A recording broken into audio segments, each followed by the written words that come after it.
And now to the Russia investigation. It's heating up again, and there is a significant development from the Oval Office. President Trump suggested he might pardon his ex-campaign chair, Paul Manafort. KCAL 9 political reporter Dave Bryan joins us now, and he has the very latest. Dave? Yeah, and it felt like the president was starting to build the case, maybe, to deliver this pardon to Paul Manafort. It was a busy day on the Russia investigation beat. President Trump firing up his attacks on the special counsel investigation. The president charging the investigators are pressuring innocent people like Paul Manafort, he said, who has already been convicted of financial fraud, by the way, to tell twisted lies, even as the special counsel charges that Manafort's own lies violate their agreement.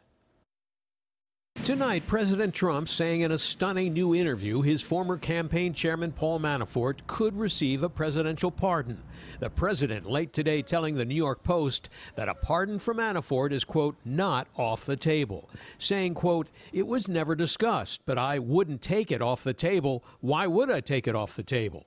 Just yesterday, the White House press secretary said this about a pardon for Manafort. I'm not aware of any conversations for anyone's pardon involving this process. And in the interview, Trump escalated his attacks on special counsel Robert Mueller, charging that he was pressuring Manafort and two of his cronies to lie, telling the Post, quote, you know, this flipping stuff is terrible, and I'm telling you, this is McCarthyism. We are in the McCarthy era. Trump characterized Manafort and his associates as, quote, very brave, and alluded to them earlier today in a tweet when he called them, quote, three major players. The president also retweeting this image today showing, among others, two former presidents, former Justice Department officials, and Mueller, even the president's own Deputy Attorney General Rod Rosenstein, behind bars, asking when the trials for treason begin. Manafort pled guilty to conspiracy charges as part of the cooperation deal with special counsel Mueller in the Russia collusion investigation. Then 2 days ago, Mueller told a federal court Manafort lied and breached that deal. Manafort is clearly putting all his eggs in the Trump pardon basket. Manafort's lawyers pushed back, saying he tried to live up to the agreement. His lawyers have also briefed the president's legal team on their cooperation with the special counsel, including what the special counsel was asking him about.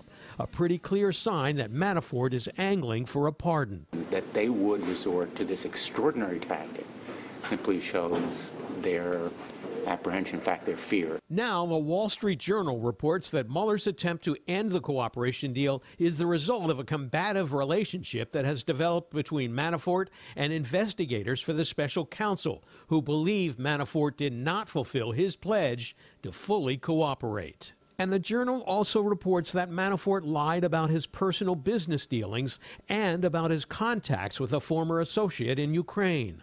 Now, CBS News has learned some of the first details about what the president told investigators. In written answers, Mr. Trump said that to the best of his recollection, he did not know about WikiLeaks' plan to release hacked Democratic emails during the 2016 campaign, and that he did not know about the 2016 Trump Tower meeting attended by campaign chairman Paul Manafort, Donald Trump Jr., Jared Kushner, and a Russian lawyer promising dirt on Hillary Clinton. Now the incoming chairman of the House Intelligence Committee next year, Burbank Congressman Adam Schiff, says President Trump should be questioned about that meeting, which he claims he knew nothing about. There really needs to be a live interview with the president because you need to be able to ask follow-up questions in real time. In terms of whether he was aware of the meeting at Trump Tower, there is important, relevant information that we were not allowed to get. Now, tonight, the Washington Post is reporting the Mueller investigation is scrutinizing some late-night telephone conversations between President Trump and Roger Stone, the infamous political operator. The Post reporting that special counsel investigators are looking at whether Stone was the bridge between Trump and WikiLeaks, as that group was publishing hacked Democratic emails.